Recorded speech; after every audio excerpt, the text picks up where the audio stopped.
Hello guys, welcome to our YouTube channel study with M. आज मैं आप सभी के लिए काफ़ी इंपॉर्टेंट वीडियो लेके आई हूँ। तो देखिए, आपके आगामी फॉरेस्ट गार्ड के एग्ज़ाम के रिगार्डिंग आप सभी को स्टडी विद एम के द्वारा 100 क्वेश्चन के प्रैक्टिस सेट दिए जा रहे हैं, जो कि आपके आगामी फॉरेस्ट गार्ड के एग्ज़ाम के साथ साथ अदर उत्तराखंड एग्ज़ाम के लिए भी काफ़ी इंपॉर्टेंट है। तो आप सभी लोग हमारे इस सेशन में स्टार्टिंग से लेकर एंड तक बने रहें। तो चलिए आज के सेशन को हम स्टार्ट करते हैं। स्टार्ट करने से पहले जिन लोगों ने अभी तक हमारे YouTube channel study with M को सब्सक्राइब नहीं किया है वो सब्सक्राइब कर लें। साथ ही साथ बगल में जो बेल आइकन दिख रहा है इसे भी प्रेस कर लें, ताकि हम कोई भी वीडियो डालते हैं तो उसका नोटिफिकेशन आपके पास जल्द से जल्द पहुंच जाए। आप सभी लोग हमारे टेलीग्राम चैनल को भी ज्वाइन कर सकते हैं। ये भी स्टडी विद एम के नाम से ही बना हुआ है और टेलीग्राम चैनल पर रात को 8 बजे क्विज का भी आयोजन किया जाता है। काफ़ी इंपॉर्टेंट क्वेश्चन आपको क्विज के रूप में दिए जा रहे हैं, तो आप कोई ज्वाइन कर सकते हैं। तो चलिए आज के सेशन को हम स्टार्ट करते हैं और इस सेशन का पहला क्वेश्चन है, हिंदी के प्रथम गद्यकार हैं। तो देखिए, हिंदी के प्रथम गद्यकार हैं लल्लू लाल। ऑप्शन सी इस क्वेश्चन का करेक्ट आंसर है। नेक्स्ट क्वेश्चन है, प्रेमचंद के अधूरे उपन्यास का नाम है। तो देखिए, इनमें से प्रेमचंद का अधूरा उपन्यास है मंगल सूत्र। ऑप्शन बी इस क्वेश्चन का राइट आंसर है। अगला देखेंगे, निराला को कैसा कवि माना जाता है। Most important question. तो देखिए, निराला जी को माना जाता है क्रांतिकारी कवि। ऑप्शन ए इस क्वेश्चन का राइट आंसर है। अगला क्वेश्चन देखेंगे, गुलर का फूल होना मुहावरे का अर्थ है। तो देखिए, गुलर का फूल होना मुहावरे का अर्थ है दुर्लभ होना। नेक्स्ट क्वेश्चन है, अगोचर। अगोचर क्या है? देखिए, जिसका अनुभव इंद्रियों को न हो इसे कहा जाता है अगोचर, यानी कि ऑप्शन डी बिल्कुल राइट आंसर है। अगला क्वेश्चन देखेंगे, चर मर खुल गए अर। स्वर स्फुटों में कौन सा अलंकार है? तो देखिए, इन स्वर स्फुटों में है आपका अनुप्रास अलंकार। और अनुप्रास अलंकार कहाँ पर होता है? जहाँ पर किसी वर्ण की आवृत्ति होती है वहाँ पर होता है आपका अनुप्रास अलंकार। तो देखिए, यहाँ पे रॉ वर्ण जो है इसकी आवृत्ति क्या हो रही है? बार बार हो रही है। तो यहाँ पे हो जाएगा आपका अनुप्रास अलंकार। अगला क्वेश्चन है, हो सकता है राम का काम बन जाए। तो किस प्रकार का वाक्य है ये? देखिए, यह वाक्य है संदेहवाचक वाक्य। ऑप्शन ए बिल्कुल राइट आंसर है। अगला क्वेश्चन देखेंगे, राम क्रिकेट खेलता है पर अच्छा नहीं। ये बताना है किस प्रकार का वाक्य है। राम क्रिकेट खेलता है पर अच्छा नहीं, ये वाक्य है आपका संयुक्त वाक्य। अगला क्वेश्चन देखेंगे, वर्तमान हिंदी का प्रचलित रूप है। देखिए, वर्तमान हिंदी का प्रचलित रूप है खड़ी बोली। इंपॉर्टेंट क्वेश्चन है। और खड़ी बोली का अन्य नाम क्या है? ये आप कमेंट करके बताइएगा कमेंट सेक्शन में। कल वाली हिंदी की क्लास में मैंने बताया था कि खड़ी बोली का अन्य नाम क्या है। अगर आपने हिंदी की क्लास नहीं देखी है तो स्टडी विद एम पर आप विजिट करके देख सकते हैं। एक एक क्वेश्चन आपको बहुत डिटेल में वहाँ पे समझाया गया है। अगला देखेंगे, किस शब्द की रचना प्रत्यय से हुई है। तो देखिए, करेक्ट आंसर हो जाएगा इनमें से कोई नहीं। अगला क्वेश्चन देखेंगे, नीचे दिए गए विकल्पों में से तत्सम शब्द का चयन कीजिए। तो देखिए, इनमें से तत्सम शब्द का चयन कर लेना है। इस क्वेश्चन का करेक्ट आंसर है आपका गोधूम। गोधूम जो है ये आपका क्या है? तत्सम शब्द है। अगला क्वेश्चन है, उत्पत्ति के आधार पर शब्द के कितने भेद होते हैं। Most important question. तो देखिए, उत्पत्ति के आधार पर शब्द के होते हैं 4 भेद। अगला क्वेश्चन है, शुद्ध वर्तनी का चयन कीजिए। तो देखिए, वर्तनी की दृष्टि से शुद्ध शब्द बताना है। तो बर्तन जो है ये वर्तनी की दृष्टि से शुद्ध शब्द है। अगला है, दिए हुए शब्दों में भिन्न अर्थ वाला शब्द है। तो देखिए, जो आपको यहाँ पे शब्द दिख रहे हैं इनमें से भिन्न यानी अलग अर्थ वाला शब्द बताना है। इस क्वेश्चन का करेक्ट आंसर है आपका सुधाकर। ऑप्शन सी बिल्कुल राइट आंसर हो जाएगा। अगला क्वेश्चन देखेंगे, वह घर से बाहर गया इस वाक्य में कौन सा कारक है। तो देखिए, यह वह घर से बाहर गया इस वाक्य में कौन सा कारक है? जिन लोगों को आंसर आ रहा है कमेंट करके बताएं।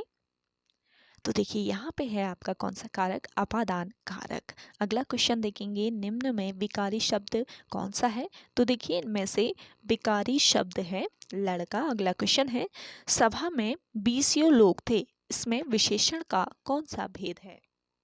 तो देखिए सभा में 20 लोग थे, इसमें विशेषण का कौन सा भेद है ये बताना है। करेक्ट आंसर हो जाएगा अनिश्चित संख्या वाचक। अगला क्वेश्चन देखेंगे, मंद का विलोम शब्द है। तो देखिए मंद का विलोम क्या होता है, द्रुत। अगला क्वेश्चन है, गांधी जी ने रेडियो को क्या कहा। गांधी जी ने रेडियो को कहा था अद्भुत शक्ति। अगला क्वेश्चन है, दूरदर्शन में रंगीन प्रसारण का शुभारंभ कब से हुआ। इंपॉर्टेंट क्वेश्चन है। तो देखिए दूरदर्शन में रंगीन प्रसारण का शुभारंभ हुआ था वर्ष 1982 ईस्वी से। अगला क्वेश्चन देखेंगे, TRAI का पूरा रूप क्या है। तो देखिए TRAI का फुल फॉर्म बताना है। तो करेक्ट आंसर हो जाएगा telecom regulatory authority of India. तो ऑप्शन सी बिल्कुल करेक्ट आंसर है।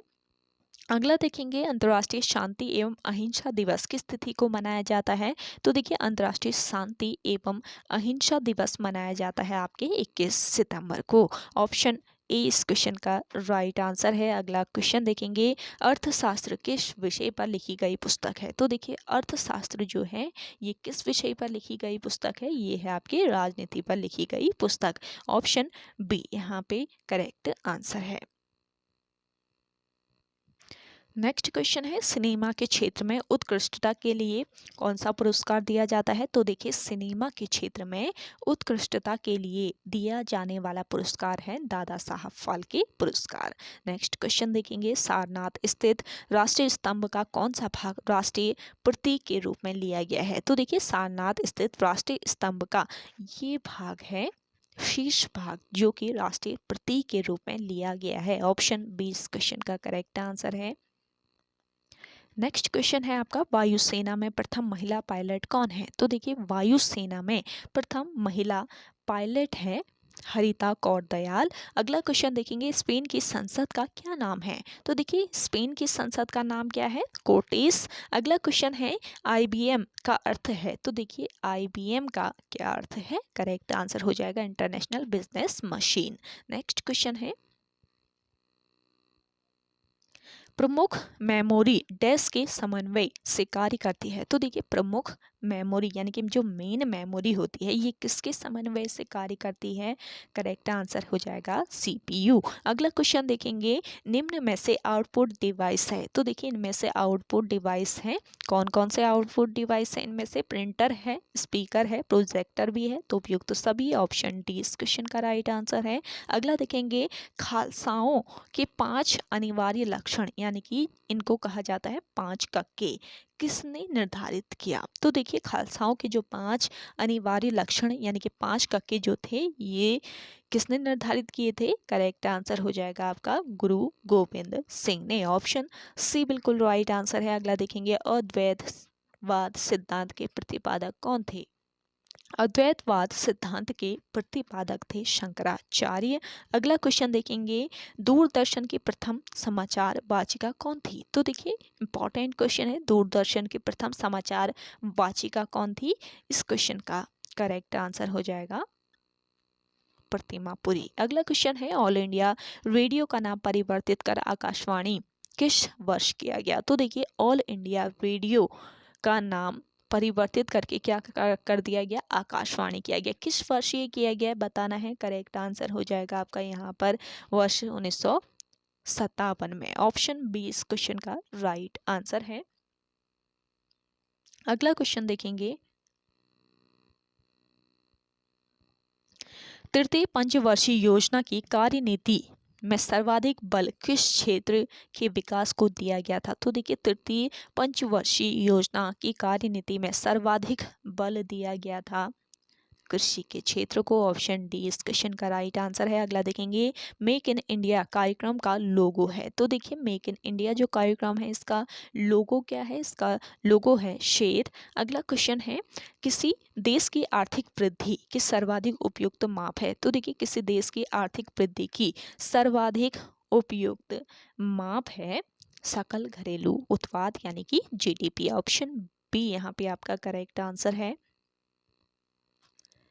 अगला है भारत का सबसे बड़ा उद्योग कौन सा है? तो देखिए भारत का सबसे बड़ा उद्योग है कपड़ा उद्योग। अगला क्वेश्चन है हरित क्रांति के दौरान मोटे अनाजों और दलहन का उत्पादन। तो देखिए हरित क्रांति जब हुई थी तो उस समय मोटे अनाज का और दलहन का उत्पादन घटा था, बढ़ा था, क्या रहा था, क्या परिवर्तन इसमें हुआ था, ये बताना है। करेक्ट आंसर हो जाएगा घटा था। अगला क्वेश्चन देखेंगे हाइड्रोजन बम किसने विकसित किया था? तो देखिए हाइड्रोजन बम विकसित किया था एडवर्ड टेलर ने। अगला क्वेश्चन है बैरल में कितने लीटर होते हैं? तो देखिए बैरल में होते हैं 159 लीटर। अगला क्वेश्चन देखेंगे निम्न में से कौन सुमेलित नहीं है? तो देखिए इनमें से कौन सुमेलित नहीं है ये बताना है। इस क्वेश्चन का करेक्ट आंसर हो जाएगा आपका टैक्योमीटर दाबांतर। दाबांतर किसमें मापा जाता है ये आप कमेंट करके बताइएगा अगर आपको आंसर आ रहा है। अगला क्वेश्चन देखेंगे संविधान सभा के उद्घाटन अधिवेशन की अध्यक्षता किसने की थी? तो देखिए संविधान सभा के उद्घाटन अधिवेशन की अध्यक्षता की गई थी किसके द्वारा? करेक्ट आंसर है सच्चिदानंद सिन्हा के द्वारा। अगला क्वेश्चन है भारतीय संविधान की तीसरी अनुसूची का संबंध है। भारतीय संविधान की तीसरी जो अनुसूची है इसका संबंध है शपथ तथा प्रतिज्ञान से। अगला क्वेश्चन देखेंगे नागरिकता प्राप्त करने व खोने के विषय में विस्तार से चर्चा कहाँ कही गई है? तो इस क्वेश्चन का राइट आंसर हो जाएगा आपका 1955 के नागरिकता कानून में। ऑप्शन सी बिल्कुल राइट आंसर है और इम्पोर्टेंट क्वेश्चन है, जरूर ध्यान रखिएगा इस क्वेश्चन को। अगला क्वेश्चन है आपका संविधान के किस अनुच्छेद के प्रावधानों के अंतर्गत भारत सरकार द्वारा भारत रत्न, पद्म विभूषण आदि अलंकरण प्रदान किए जाते हैं? तो कौन सा ये अनुच्छेद है जिसके प्रावधानों के अंतर्गत भारत सरकार द्वारा भारत रत्न, पद्म विभूषण आदि अलंकरण प्रदान किए जाते हैं? तो इस क्वेश्चन का करेक्ट आंसर हो जाएगा अनुच्छेद 18। मोस्ट इंपॉर्टेंट क्वेश्चन है। अगला क्वेश्चन देखेंगे किस सदन में अध्यक्ष उस सदन का सदस्य नहीं होता? तो देखिए कौन सा ये सदन है? ये सदन है आपका राज्यसभा जिसमें अध्यक्ष उस सदन का सदस्य नहीं होता है। अगला क्वेश्चन देखेंगे भारतीय संविधान के निर्माण में सर्वाधिक गंभीर प्रभाव निम्नलिखित में से किसने छोड़ा है? तो देखिए भारतीय संविधान के निर्माण में सर्वाधिक गंभीर प्रभाव छोड़ा है इनमें से भारत सरकार अधिनियम 1935 ने। ऑप्शन बी यहाँ पे आपका राइट आंसर है। अगला क्वेश्चन देखेंगे निम्न में कौन सा दर्रा सिक्किम राज्य में स्थित है? तो देखिए इनमें से सिक्किम राज्य में स्थित दर्रा है आपका कौन सा दर्रा? नाथुला एवं जेलेपला दर्रा। अगला क्वेश्चन है वैनगंगा तथा पैनगंगा किसकी सहायक नदी है? वैनगंगा और पैनगंगा ये सहायक नदियां हैं किसकी? गोदावरी की। ऑप्शन बी यहाँ पे आपका राइट आंसर है। आप सभी को आज का ये सेशन पसंद आ रहा है तो लाइक कर लीजिए। जिन लोगों ने अभी भी हमारे YouTube channel study with M को सब्सक्राइब नहीं किया है वो सब्सक्राइब कर लीजिए और सेशन आप सभी लोग शेयर जरूर कीजिएगा और कमेंट करके बताइए आज का ये सेशन आपको कैसा लग रहा है। आपका कमेंट काफ़ी मोटिवेट करता है हमें इंटरेस्टिंग क्लासेस आपको प्रोवाइड कराने का। तो आप सभी लोग ज़रूर इसको शेयर कीजिएगा और कमेंट करके बताइएगा आपको ये क्लास कैसी लग रही है। नेक्स्ट क्वेश्चन है देखिए थीन किस नदी पर बनाया गया है? इंपॉर्टेंट क्वेश्चन है। थीन बनाया गया है आपके रावी नदी पर। किस राज्य में लोकेटेड है थीन ये आप कमेंट करके बताइए अगर आपको आंसर आ रहा है। अगला क्वेश्चन देखेंगे वनों की सुरक्षा के लिए स्वतंत्रता प्राप्ति के पश्चात सर्वप्रथम किस वर्ष सरकार द्वारा वन नीति की घोषणा की गई? मोस्ट इंपॉर्टेंट क्वेश्चन है। तो करेक्ट आंसर है आपका 1952 में। अगला क्वेश्चन है पूरे वर्ष एक ही दिशा में प्रवाहित होने वाली पवन क्या कहलाती है? तो देखिए साल भर एक ही दिशा में प्रवाहित यानी बहने वाली जो पवन होती है इसको क्या कहा जाता है? इसे कहा जाता है सनातनी पवन। अगला क्वेश्चन देखेंगे पठारी क्षेत्रों में वन निम्न में से कौन सा खनिज नहीं पाया जाता है? तो देखिए पठारी क्षेत्र में कौन सा खनिज नहीं पाया जाता है ये बताना है। तो खनिज तेल नहीं पाया जाता है पठारी क्षेत्रों में। अगला क्वेश्चन है ईस्ट इंडिया कंपनी के नेतृत्व में रॉबर्ट क्लाइव का उत्तराधिकारी निम्नलिखित में से कौन था? ईस्ट इंडिया कंपनी के नेतृत्व में रॉबर्ट क्लाइव का उत्तराधिकारी था हेस्टिंग्स। ऑप्शन डी इस क्वेश्चन का राइट आंसर है। अगला क्वेश्चन देखेंगे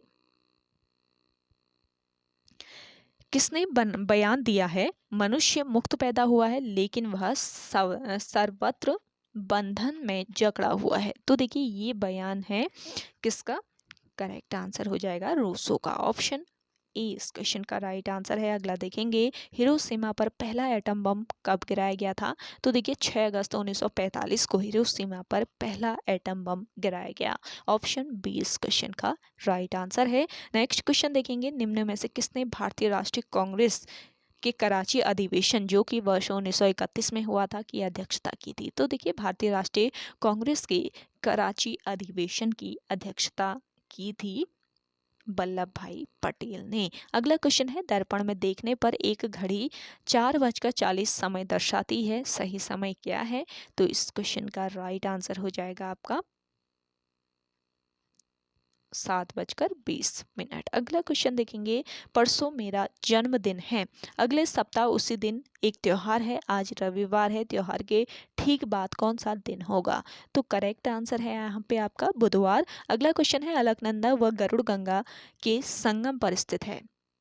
अलकनंदा व गरुड़ गंगा के संगम पर स्थित कौन सा स्थान स्थित है, ये बताना है। तो करेक्ट आंसर है आपका यहाँ पर पेनखंडा, जो कि कहाँ पर स्थित है? चमोली में।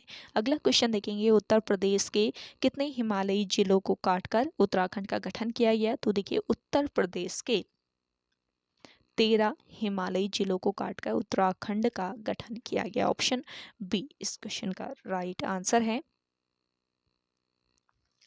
अगला है देखिए, पाकिस्तान की स्वात घाटी के समान शिल्प के बर्तन व शिल्प प्राप्त हुए हैं, कहाँ से प्राप्त हुए हैं ये बताना है। तो यहाँ पे करेक्ट आंसर हो जाएगा आपका मलारी।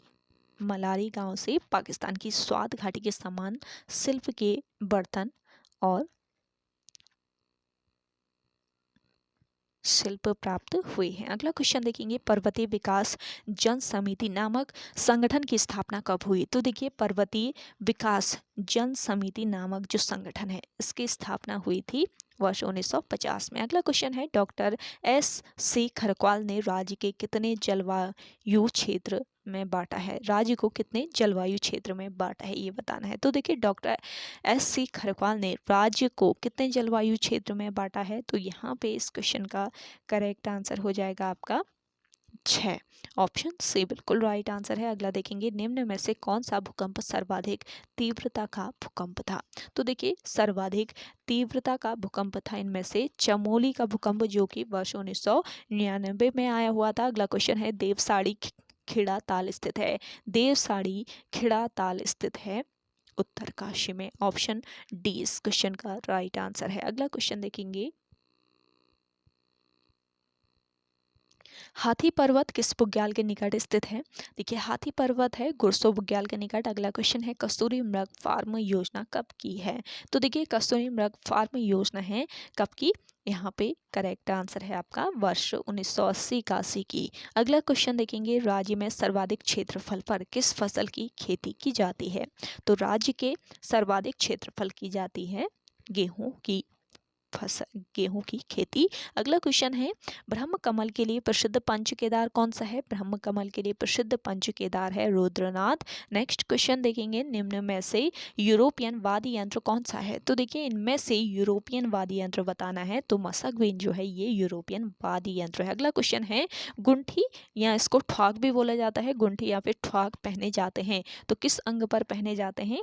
करेक्ट आंसर है आपका यहाँ पर हाथ में। अगला क्वेश्चन देखेंगे, राज्य के 13 जिलों में से कितने जिलों में लिंगानुपात 1000 से अधिक है? तो देखिए इस क्वेश्चन का करेक्ट आंसर हो जाएगा आपका 7। राज्य के 13 जिलों में से 7 जिलों में जो लिंगानुपात है ये 1000 से अधिक है। ऑप्शन डी इस क्वेश्चन का राइट आंसर है। अगला क्वेश्चन है, किस जनजाति में विवाहोपरांत लड़की को रयांती कहा जाता है? मोस्ट इंपॉर्टेंट क्वेश्चन है, ये कौन सी जनजाति है बताइए जिन लोगों को आंसर आ रहा है। देखिए इस क्वेश्चन का करेक्ट आंसर है आपका जौनसारी जनजाति। जौनसारी जनजाति में विवाह यानी शादी के बाद लड़की को क्या कहा जाता है? रयांती कहा जाता है। अगला है आपका विद्यासागर नौटियाल की अध्यक्षता में वाद विरोधी समिति का गठन कब हुआ था। तो देखिए विद्यासागर नौटियाल की अध्यक्षता में हुआ था वाद विरोधी समिति का गठन, और ये वर्ष 1978 का। अगला क्वेश्चन है लोहिया हेड परियोजना का संबंध किस जिले से है। लोहिया हेड परियोजना का संबंध है उधम सिंह नगर से। अगला क्वेश्चन है उत्तराखंड तकनीकी विश्वविद्यालय जो कि देहरादून में लोकेटेड है की स्थापना किस वर्ष हुई, ये बताना है। तो देखिए करेक्ट आंसर हो जाएगा वर्ष 2005 में। अगला क्वेश्चन है गोस्वामी तुलसीदास कबीर की साखी नामक रचना किसकी है। तो देखिए गोस्वामी तुलसीदास, इसके अलावा कबीर की साखी, ये दोनों रचनाएं किसकी हैं। डॉक्टर पीताम्बर दत्त बर्थवाल की। ऑप्शन बी यहाँ पे आपका राइट आंसर है। अगला देखेंगे राजेंद्र धस्माना का जन्म हुआ था। राजेंद्र धस्माना का जन्म हुआ था पौड़ी गढ़वाल में। अगला क्वेश्चन देखेंगे गलत का चयन करें। तो यहाँ पे आपका गलत युग्म जो दिया गया है उसका चयन कर लेना है। कौन सा गलत है, 1 कौड़ी बराबर 2 किलोग्राम, ये आपका गलत है। तो ऑप्शन सी बिल्कुल राइट आंसर है। अगला देखेंगे हरीश भाकुनी का संबंध है। हरीश भाकुनी का संबंध है हॉकी से। अगला क्वेश्चन है ल्वाली झील स्थित है। ल्वाली झील ये किस जनपद में स्थित है, बताइए। देखिए करेक्ट आंसर है आपका पौड़ी में। अगला क्वेश्चन है टेक टू पिंडारी कलेश्वर पुस्तक के लेखक हैं। टेक टू पिंडारी कलेश्वर इस पुस्तक के लेखक है जॉन गोरे। अगला क्वेश्चन है गढ़वाल हितकारिणी सभा की स्थापना किस वर्ष हुई। गढ़वाल हितकारिणी सभा की स्थापना की गई थी वर्ष 1901 ईस्वी में। सेशन शेयर नहीं किया है आप लोगों ने, जल्दी से मिलकर सेशन को शेयर कर दीजिए। और नेक्स्ट क्वेश्चन देखेंगे चौहान पाटा प्राचीन नाम है। चौहान पाटा प्राचीन नाम है काठगोदाम का। अगला क्वेश्चन है राष्ट्रीय जल विज्ञान संस्थान स्थित है। राष्ट्रीय जल विज्ञान संस्थान ये कहाँ पर लोकेटेड है। करेक्ट आंसर हो जाएगा आपका रुड़की में। अगला क्वेश्चन देखेंगे प्रयाग प्रशस्ति में उत्तराखंड का नाम क्या मिलता है। तो देखिए प्रयाग प्रशस्ति जो है इसमें उत्तराखंड का नाम है करतरपुर। ऑप्शन बी यहाँ पे आपका राइट आंसर है। अगला है अतीत का स्वप्निल नगर कहा जाता है। अतीत का स्वप्निल नगर कहा जाता है चंपावत को। अगला क्वेश्चन है गैच या खगचसी कहा जाता है। गैच या फिर खगचसी ये किसे कहा जाता है, ऊनी पैजामे को कहा जाता है। अगला क्वेश्चन है यदुवंशी पवार राजवंशी तनवार प्रमुख उपजातियां हैं। ये सभी उपजातियां किस जनजाति की हैं, पोक्सा जनजाति की। अगला क्वेश्चन है देखिए चाइना वॉल कहा जाता है। चाइना वॉल कहा जाता है राम बहादुर छेत्री को। अगला क्वेश्चन है राज्य का प्रथम तैरता सोलर पावर प्लांट प्रस्तावित है। राज्य का प्रथम तैरता सोलर पावर प्लांट जो है ये प्रस्तावित है उधम सिंह नगर में। अगला क्वेश्चन है टिहरी में अंग्रेजी शिक्षा की शुरुआत का श्रेय दिया जाता है। किससे दिया जाता है टिहरी में अंग्रेजी शिक्षा की शुरुआत का श्रेय, प्रताप शाह को। अगला क्वेश्चन है सालम जो कि अल्मोड़ा में है, तो सालम अल्मोड़ा में क्रांति हुई थी। सालम क्रांति किस वर्ष हुई थी बताइए, कमेंट करके बताइए आंसर। तो देखिए करेक्ट आंसर है 25 अगस्त 1942 को। अगला क्वेश्चन है मलेरिया से किस पवार शासक की मृत्यु हुई थी। मलेरिया से मृत्यु हुई थी किस पवार शासक की। जिन लोगों को आंसर आ रहा है कमेंट कीजिए। करेक्ट आंसर है आपका ललित शाह। अगला क्वेश्चन देखेंगे एक हथिया देवाल बनवाया गया था। एक हथिया देवाल जो है ये बनवाया गया था बाज बहादुर चंद के द्वारा। अगला क्वेश्चन है वर्ष 2011 के अनुसार राज्य की औसत साक्षरता दर है। इंपॉर्टेंट क्वेश्चन है 2011 की जनगणना के अनुसार राज्य की औसत साक्षरता दर कितनी है। करेक्ट आंसर है आपका यहाँ पर 78.82%। अगला क्वेश्चन है राज्य में कुल जनसंख्या में कितने प्रतिशत जनसंख्या कार्यशील है। तो देखिए राज्य में कुल जनसंख्या में कितने प्रतिशत, 38.39% जो जनसंख्या है ये क्या है, कार्यशील है। अगला क्वेश्चन है आपका राज्य में महिला सशक्तिकरण वर्ष घोषित किया गया था। तो देखिए इंपॉर्टेंट क्वेश्चन है राज्य में महिला सशक्तिकरण वर्ष किस वर्ष को घोषित किया गया, ये वर्ष था 2006-07। ऑप्शन ए यहाँ पे आपका राइट आंसर है। तो ओके गाइस आज के इस सेशन में इतना ही। आई होप आप सभी को आज का ये सेशन काफ़ी पसंद आया होगा। अगर आप सभी को आज का ये सेशन पसंद आता है तो इस सेशन को लाइक कीजिए, शेयर कीजिए। जिन लोगों ने अभी भी हमारे YouTube channel study with M को सब्सक्राइब नहीं किया है वो सब्सक्राइब कर लीजिए। और टेलीग्राम पर आपको रात को 8 बजे प्रॉपर क्विज कराई जा रही है तो आप कोई ज्वाइन कर सकते हैं। काफ़ी इंपॉर्टेंट क्वेश्चन दिए जा रहे हैं आपको क्विज के रूप में। साथ ही साथ आप सभी लोग कमेंट करके ज़रूर बताइएगा आपको ये क्लासेस कैसी लग रही है। छोटा सा रिक्वेस्ट रहेगा कि शेयर ज़रूर कीजिए आप सभी लोग इन क्लासेस को। फॉरेस्ट गार्ड के रिगार्डिंग आप सभी को यहाँ पे प्रॉपर क्लासेस दी जा रही है डेली बेसिस पे, तो आप सभी लोग इन क्लासेस को ज्वाइन जरूर कीजिएगा। काफ़ी हेल्पफुल ये क्लासेस आपकी रहती हैं आगामी एग्ज़ाम के लिए। तो चलिए मिलते हैं एक नेक्स्ट इंटरेस्टिंग वीडियोस के साथ, तब तक के लिए धन्यवाद।